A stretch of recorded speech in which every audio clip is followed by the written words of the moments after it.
first nanny left before they opened the door. She rang the bell once. Rain, lightning, porch light buzzing like it was tired, and in the upstairs window, a boy. Not waving, not hiding, not pulling faces like kids do when they think it's funny. Just standing there, still. She stared up, waiting for something normal, a shift of weight, a blink, a wiggle, anything. Nothing. She couldn't even swear he blinked, not because it was dark, because her brain kept waiting for the blink, and it never arrived. The boy's eyes tracked her too precisely, like a camera lock. He wasn't looking at her face, he was measuring her. She stepped back from the porch, slowly, polite even now, as if she didn't want to startle him.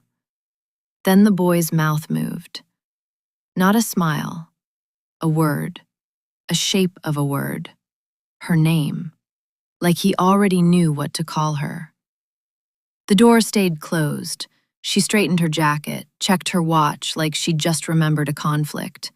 Then she walked back to her car, back down the wet path, and left before anyone could invite her in. She made it inside. They sat her down in the living room with tea that tasted like nothing.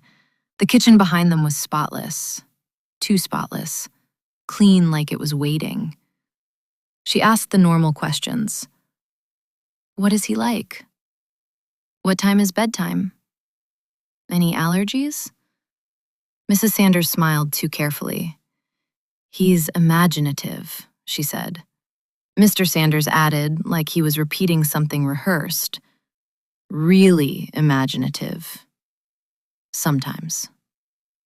Then the rule. And once again, don't let him near the hallway mirror. The nanny laughed politely because adults say weird things when they're nervous. Once again? Of course, she said.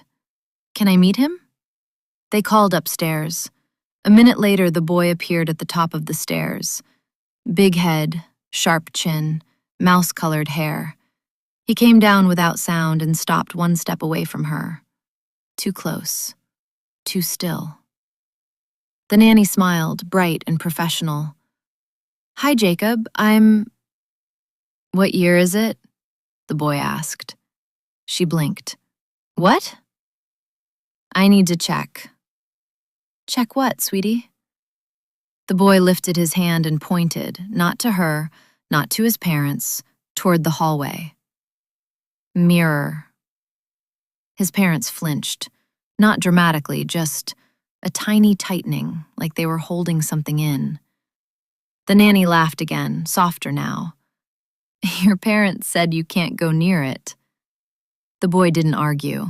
He just looked through her, calm as a clock. He's waiting, he said. Who's waiting? The boy. The nanny's smile began to hurt her face. She stood up. Oh my God, she said lightly, like it was nothing. I'm so sorry. I forgot something in my car. She walked backward toward the front door. She did not look toward the hallway mirror, because as she moved, she heard something behind her, thin, drawn out, pleased. Her own voice, calling her name, from the hallway. She tightened her grip on her bag, opened the door, stepped out into the air like she was just leaving a job interview that went fine. She never turned around. The third nanny lasted the longest. She was older, practical, the type that doesn't spook easily. She followed rules. She didn't laugh at them. She met Jacob, noticed the same stillness, the same eyes, but she stayed. Bath time, pajamas, teeth brushed. At some point, she went to the upstairs bathroom. Normal nanny routine, normal house. She washed her hands and looked up. The bathroom mirror had small handprints on it, not fingerprints, not smudges, full little palms pressed flat. But wrong. They weren't on the surface like a child had just touched it. They were under it, as if the glass had been sealed over them, as if they were inside the mirror.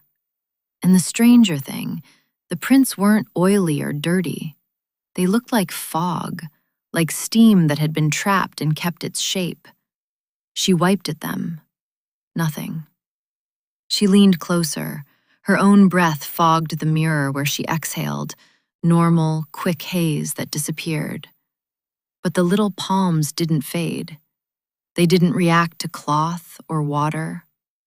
Then one more detail locked into her brain like a nail.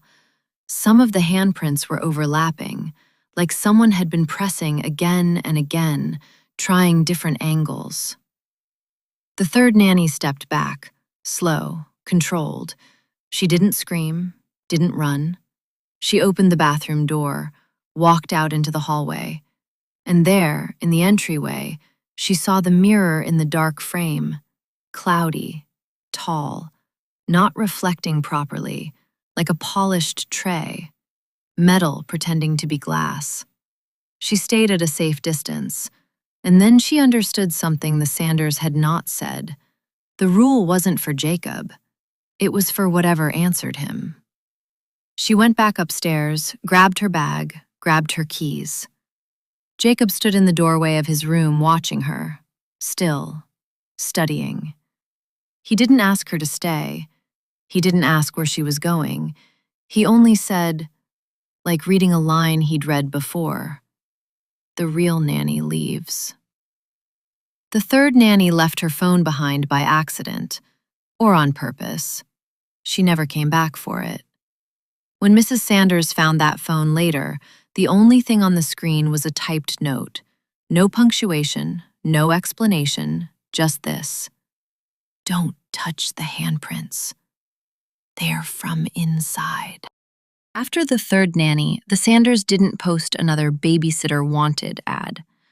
They started calling people directly, offering more money, speaking softer. And when you arrived, they smiled as if nothing was wrong. And once again, don't let him near the hallway mirror.